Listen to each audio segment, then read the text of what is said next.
दोस्तों स्वागत है आपका मेरे YouTube चैनल इंग्लिश बाबू पर। और आज मैं फिर हाजिर हूँ आपके साथ एक नई स्टोरी लेकर। और दोस्तों आज जो इस स्टोरी मैं आपके लिए लेकर आया हूँ बहुत ही बढ़िया मज़ेदार ये कहानी है। कहानी सुनने में आपको बहुत मज़ा आएगा। उसके अलावा आज की इस स्टोरी में आपको कुछ नए इंग्लिश के वर्ड मीनिंग सीखने को मिलेंगे, उनकी करेक्ट प्रोनाउंसिएशन के बारे में पता चलेगा और हमेशा की तरह जो इसका ग्रामर का स्ट्रक्चर है उसे डिटेल में कवर करेंगे, तो एक एक स्ट्रक्चर को आप बिल्कुल आसानी से सीख पाएंगे। तो चलिए दोस्तों आज की इस कहानी को हम शुरू करते हैं और सबसे पहले कहानी का टाइटल देखते हैं। कहानी का टाइटल है द माउस ब्राइड। क्या मतलब हुआ दोस्तों? ब्राइड का मतलब होता है दुल्हन और माउस मतलब चूहा। द माउस ब्राइड मतलब कि चूहा दुल्हन। तो दोस्तों ये आज की इस कहानी का टाइटल है, शीर्षक है। और अब मैं इसे पढ़ना शुरू करता हूँ। आपसे रिक्वेस्ट है आप इस कहानी को बिल्कुल ध्यान से सुने और यदि कहानी पसंद आए तो लाइक ज़रूर करें। तो चलिए इसको शुरू करते हैं। Long ago on the banks of the river Ganga there lived a saint। क्या मतलब हुआ दोस्तों? ये जो वाक्य है ये पास्ट इंडेफिनिट का अफर्मेटिव वाक्य है। और जब हम पास्ट इंडेफिनिट में कोई भी अफर्मेटिव का वाक्य बनाते हैं तो वहाँ वर्ब की सेकंड फॉर्म का प्रयोग किया जाता है। लिव का मतलब होता है रहना, किसी स्थान पर निवास करना। सेकंड फॉर्म में लिव्ड। तो क्या अर्थ हुआ? लॉन्ग अगो बहुत पहले। On the banks of the river Ganga. दोस्तों बैंक मतलब किनारा। On the banks of the river Ganga मतलब गंगा नदी के किनारों पर। There lived a saint. एक संत रहते थे। और सेंट का मतलब दोस्तों संत। तो इस पूरी लाइन का क्या अर्थ हुआ कि बहुत समय पहले गंगा नदी के किनारे पर एक संत रहते थे। One morning when he was meditating by the river side a hawk flew by। क्या अर्थ हुआ? वन मॉर्निंग एक सुबह when he was meditating।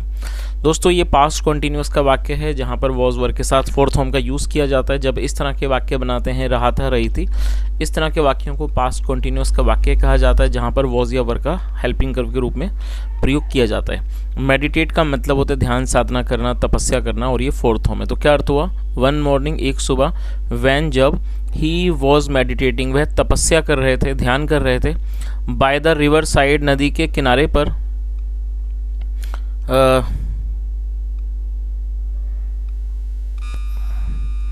A hoc flue bye. Hoc मतलब बाज और फ्लाई की सेकंड फ्ल्यू। अ हॉक फ्ल्यू बाय मतलब बाय मतलब पास से। अ हॉक फ्ल्यू बाय एक बाज पास से उड़कर गया। When the hawk was just above the sage. और दोस्तों सेज का मतलब ही साधु संतों से यहाँ सेज कहा गया। तो क्या अर्थ हुआ? When the hawk was just above the sage मतलब कि जब बाज ठीक साधु के ऊपर था। Its grip. इट्स मतलब उसकी। और दोस्तों ये जो इट है ये बाज के लिए यूज़ किया गया। इट्स ग्रिप मतलब जो उसकी ग्रिप, मतलब ग्रिप का मतलब होता है पकड़। जो उसकी ग्रिप थी, पकड़ थी, लूजेंड वो ढीली पड़ गई। एंड और द माउस और जो माउस था चूहा था, विच जो इट वॉज होल्डिंग जिसे वो उसने पकड़ा हुआ था, फैल वो गिर गया। और फॉल मतलब गिरना, सेकंड में फैल गिर गया, ऑन द लैप गोद में, ऑफ द सेंट साधु की। तो इस पूरी लाइन का क्या अर्थ हुआ कि तभी मतलब कि वैन द हॉक वो जस्ट अबव द सेज मतलब जब वो जो बाज था जब वो साधु के ठीक ऊपर था। Its grip loosen at the mouse which it was holding fell on the lap of the saint. उसकी जो पकड़ थी वो ढीली पड़ गई और जो माउस था चूहा था, विच इट वॉज होल्डिंग जिसको उसने पकड़ा हुआ था, fell on the lap of the saint वो साधु के गोद में गिरा। चलिए आगे देखिए।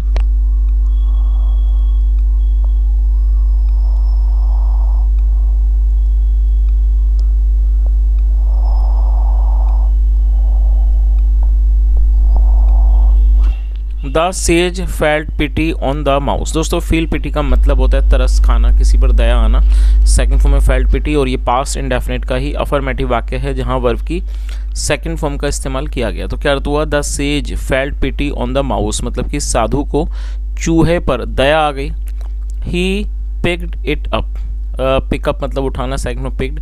ही पिक्ड इट अप उस मतलब कि उन्होंने उसे उठाया। एंड रिसाइटेड अ वर्स और उन्होंने एक वर्स मतलब एक मंत्र का उन्होंने उच्चारण किया। रिसाइट का मतलब उच्चारण करना, एंड रिसाइटेड ए वर्स, और एक मंत्र का उन्होंने उच्चारण किया, मंत्रोच्चारण किया। The mouse immediately turned into a baby girl, और जो माउस था, चूहा था, इमीडिएटली टर्न्ड, वो तुरंत बदल गई, इनटू अ बेबी गर्ल, एक बालिका में वो बदल गई, मतलब एक छोटी बालिका में वो बदल गई। चलिए आगे देखिए। The sage then took the baby girl to his wife. दोस्तों टेक मतलब ले जाना, सेकंड फॉर्म टुक, तो क्या अर्थ हुआ, द सेज, फिर जो साधु थे, देन फिर टुक द बेबी गर्ल, वो लड़की को, बालिका को ले गए, टू हिज वाइफ, अपनी पत्नी के पास, एंड सेड, और कहा,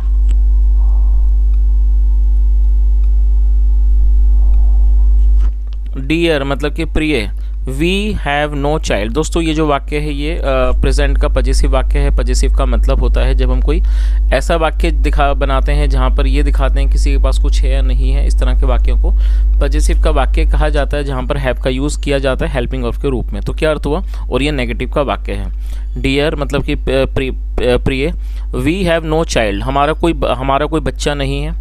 आई नो मैं जानता हूँ, you always wanted to have a child. और दोस्तों ये वांट की सेकंड फॉर्म में वांटेड, और ये पास्ट इंडेफिनिट का ही अफर्मेटिव वाक्य है जहाँ पर सेकंड फॉर्म का इस्तेमाल किया जाता है। तो उन्होंने आगे क्या कहा, आई नो मैं जानता हूँ, you always wanted to have a child, आप हमेशा चाहती थी एक बच्चा हो। You always wanted to have a child मतलब आप हमेशा एक बच्चा चाहती थी। टेक दिस बेबी, इस बच्चे को ले लो। गर्ल मतलब टेक दिस बेबी गर्ल, इस बालिका को ले लो। फ्रॉम नाउ ऑन मतलब कि अब से। शी इज़ आर डॉटर, ये हमारी बेटी है। The wife felt very pleased, और ये भी पास्ट का अफर्मेटिव वाक्य है जहाँ सेकंड फॉर्म का यूज़ किया गया है, और प्लीज्ड का मतलब है खुश होना, जो कि एक एडजेक्टिव है। The wife felt very pleased, जो पत्नी थी वो बहुत खुश हुई, to have the baby girl, उस बालिका को पाकर। She took the girl on her lap, take मतलब लेना, second form took. She took the girl मतलब उन्होंने लड़की को लिया, ऑन हर लैप अपनी गोद में लिया, एंड किस्ड हर, और उसको चूमा, उसका चुंबन किया। देन फिर she devoted all her love, और उसके बाद उन्होंने अपना जो भी, डिवोट का मतलब था देना, उन्होंने अपना जो सारा प्यार था वो दिया, एंड केयर, और जो उनकी देखभाल थी, इन द अपब्रिंगिंग, अपब्रिंगिंग का मतलब पालन पोषण में, ऑफ द चाइल्ड बच्चे के। तो इस पूरी लाइन का क्या अर्थ हुआ है, then she devoted all her love and care in the upbringing of the child, फिर उन्होंने अपना सारा प्यार और जो उनका जो अपना सारा देखभाल थी वो उन्होंने इस बच्चे के परवरिश में दी। अपब्रिंगिंग का मतलब परवरिश करना, किसी को पालना। आगे देखिए,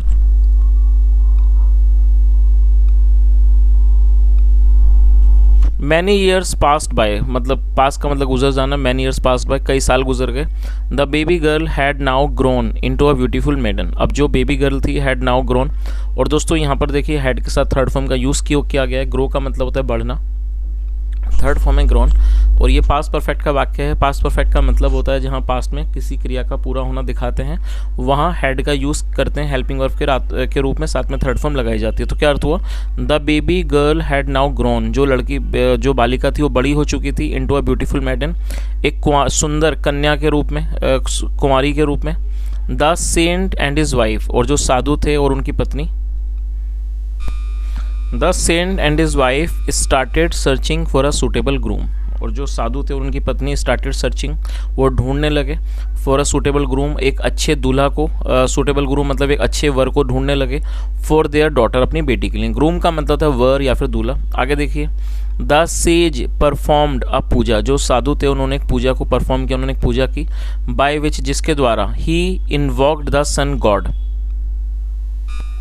दोस्तों इन्वॉक का मतलब होता है किसी से आग्रह करना, किसी को विनती करके बुलाना। तो क्या अर्थ हुआ, द सेज परफॉर्म पूजा, जो साधु थे उन्होंने एक पूजा को परफॉर्म किया, बाय विच जिसके द्वारा, ही इन्वॉक्ड द सन गॉड, उन्होंने जो सूर्य देवता थे उनको इन्वॉक किया, उन्होंने आह्वान किया। When the sun god appeared, जब ये जो सूर्य देव थे अपीयर्ड, वो प्रकट हुए, अपीयर मतलब सामने आना, प्रकट होना। The sage asked his daughter, जो सेज थे साधु थे उन्होंने अपनी बेटी को कहा, डियर प्यारी, दिस इज़ द सन, ये सूरज है, dear sun, this is the sun god, ये सूर्य भगवान है, सूर्य ईश्वर है या देवता है। Do you want to marry him, क्या तुम इनसे विवाह करना चाहती हो। आगे देखिए, नो फादर, नहीं पिता। रिप्लाइड द डॉटर, रिप्लाई मतलब जवाब देना, second form replied, replied the daughter, बेटी ने जवाब दिया। ही इज़ टू हॉट, मतलब ये बहुत गर्म है। आई कांट बियर हिम, मैं इनको सहन नहीं कर सकती। बियर का मतलब सहन करना, बर्दाश्त करना। आई कांट बियर हिम, मैं इन्हें बर्दाश्त नहीं कर सकती, ऐसे कह सकते हैं, सहन नहीं कर सकती। देन फिर the sage invoked the rain god, then the sage invoked the rain god, फिर जो साधु थे उन्होंने, जो रेन गॉड हैं, जो बारिश के ईश्वर हैं, देवता हैं, उनको उन्होंने आमंत्रित किया, उनको बुलाया। हिज डॉटर रिफ्यूज्ड, रिफ्यूज़ का मतलब मना करना, इनकार कर देना। हिज डॉटर रिफ्यूज, जो उनकी बेटी ने मना कर दिया, टू मैरी हिम, उनसे विवाह करने के लिए। एज वेल मतलब उनसे भी विवाह करने को इनकार कर दिया। बिकॉज क्योंकि ही लुक्ड टू डार्क, क्योंकि वो बहुत ज़्यादा काले दिखते थे, एंड कोल्ड, और बहुत ज़्यादा ठंडे। आगे देखिए। The rain god then advise the sage, advice का मतलब सलाह देना, सेकंड में एडवाइस। द रेन गॉड, उसके बाद जो वर्षा के देवता थे, देन एडवाइज द सेज, उन्होंने साधु को सलाह दी।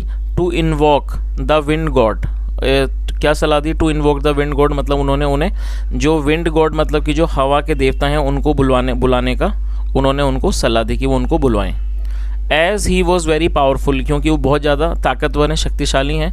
And could carry away anything, और वो कुछ भी लेके जा सकते हैं। कुड कैरी अवे, किसी चीज़ को भी उड़ा के लेके जा सकते हैं। Could carry away anything. When the wind God केम, जब ये जो विंड गॉड थे मतलब जो वायु कह सकते हैं, वायुदेव थे, केम वो आए। सीइंग हिम, उनको देखकर। द डॉटर सेड, जो बेटी थी उसने कहा, फादर पिता, I don't want to marry him. और दोस्तों ये जो वाक्य है ये प्रेजेंट इंडेफिनिट का ही नेगेटिव वाक्य है, जहाँ पर सब्जेक्ट के बाद डू नॉट या डज नॉट का यूज़ किया जाता है और साथ में वर्ब की फर्स्ट फॉर्म लगाई जाती है। उसके अलावा इसमें एक और वर्ब को जोड़कर वाक्य बनाया गया है। तो जब आप दो वर्ब का वाक्य बनाना चाहते हैं तो पहली वर्ब के बाद आपको टू का प्रयोग करना होता है और टू के बाद हमेशा ही वर्ब की फर्स्ट फॉर्म लगाई जाती है। तो क्या अर्थ हुआ, यहाँ से देख लेते हैं। व्हेन द विंड गॉड केम, मतलब जो जब वायुदेव आए। सीइंग हिम, उनको देखकर। द डॉटर सैड, लड़की ने बेटी ने कहा, फादर पिता, पापा, यकसम पिता, I don't want to marry him, मतलब मैं उससे विवाह नहीं करना चाहती हूँ। ही इज़ ऑलवेज मूविंग, ये हमेशा मूव मतलब चलते रहना, ही इज़ ऑलवेज मूविंग, ये हमेशा चलते रहते हैं। He can not be still, ये कभी भी स्थिर नहीं हो सकते। He can not be still, still का मतलब एक स्थान पर रुकना, स्थिर होना। Please search for anyone else, कृपया कोई और तलाशिए। चलिए आगे देखिए। द विंड गॉड सेड, जो विंड गॉड थे मतलब जो वायुदेव थे, उन्होंने कहा, गो टू द माउंटेन, मतलब कि पहाड़ों पर जाओ। ही इज़ वेरी स्ट्रॉन्ग, वो बहुत मजबूत है, बहुत ताकतवर है। ही कैन स्टॉप इवन मी, वह मुझे भी रोक सकता है। Your daughter will certainly like him, जो आपकी बेटी है उसे वो अवश्य ही पसंद आएगा। सर्टेनली मतलब निश्चित रूप से। तो उन्होंने क्या कहा, your daughter will certainly like him, मतलब आपकी बेटी निश्चित ही उसे पसंद करेंगी। चलिए आगे देखिए। When both of them went to the mountain, the daughter said, Father, I don't want to marry him either. क्या अर्थ हुआ, when both of them went to the mountain, और ये गो की सेकंड फॉर्म में went, और ये भी पास्ट इंडेफिनिट का अफर्मेटिव वाक्य है जहाँ वर्ब की सेकंड फॉर्म का प्रयोग किया जाता है। when both of them went to the mountain मतलब जब वे दोनों पहाड़ पर चले गए। द डॉटर सेड, बेटी ने कहा, फादर पिता, I don't want to marry him either, मतलब मैं इनसे भी विवाह नहीं करना चाहती हूँ। ही इज़ टू हार्ड, मतलब ये बहुत सख्त हैं। एंड टफ टू टच, और छूने में बहुत ज़्यादा मतलब कि टफ हैं, बहुत ही ज़्यादा सख्त हैं। The sage asked the mountain, जो सेज थे साधु थे उन्होंने पहाड़ से कहा, सर श्रीमान, इज़ देयर एनीवन, क्या कोई है, who is stronger than you, जो कि आपसे मजबूत हो।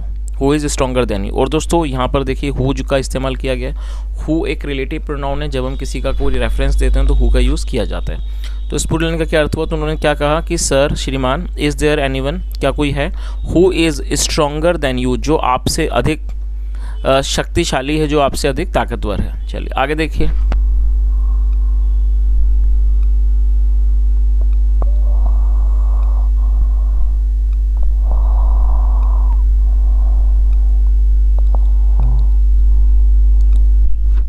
यस, हाँ, रिप्लाइड द माउंटेन, पहाड़ ने जवाब दिया।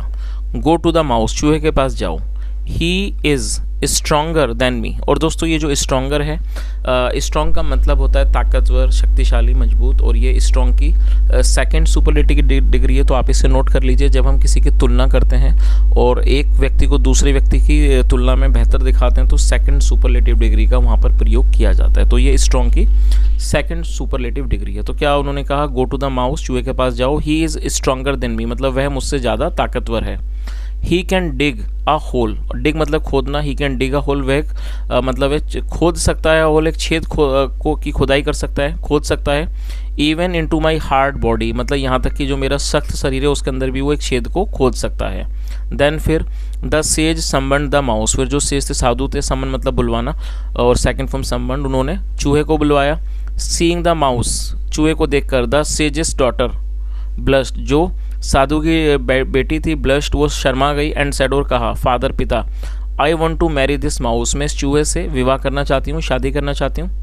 बट लेकिन फॉर दैट, उसके लिए, you will have to turn me, आपको बदलना होगा, मी इनटू अ माउस, आपको मुझे एक चूहे में बदलना होगा।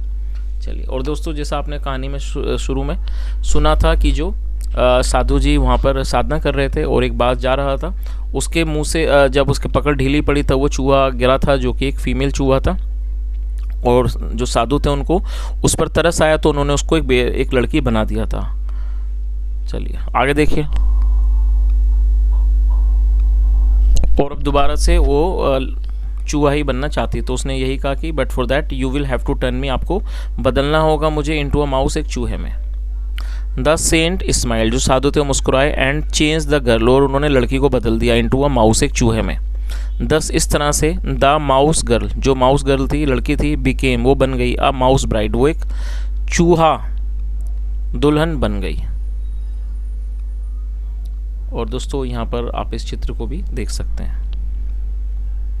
चलिए इस कहानी का जो मॉरल है वो भी देख लीजिए। The actual identity of a person never changes. दोस्तों ये प्रेजेंट इंडेफिनिट का नेगेटिव वाक्य है। तो क्या अर्थ हुआ, the actual identity of a person, एक व्यक्ति की जो वास्तविक पहचान होती है, नेवर चेंजेस, वो कभी भी नहीं बदलती है।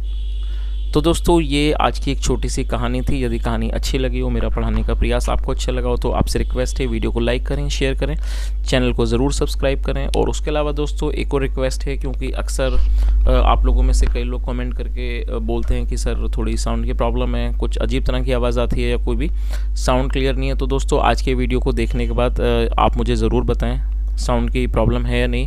क्योंकि देखिए दोस्तों, जब मैं इसको रिकॉर्ड करता हूँ, रिकॉर्डिंग के समय नहीं पता लग पाता, और कई बार जब मैं उसको सुन भी लेता हूँ तो मुझे नहीं पता लग पाता इसमें क्या प्रॉब्लम है। तो आप ही इसको सही से बता सकते हैं। तो यदि आप से सुन रहे हैं तो आप कमेंट करके ज़रूर बताएं कि क्या ये अभी इसमें प्रॉब्लम है या नहीं है, या फिर ये ठीक है, तो वो भी आप मुझे कमेंट में बताएं। सुनने के लिए thank you so much. Have a nice day and bye.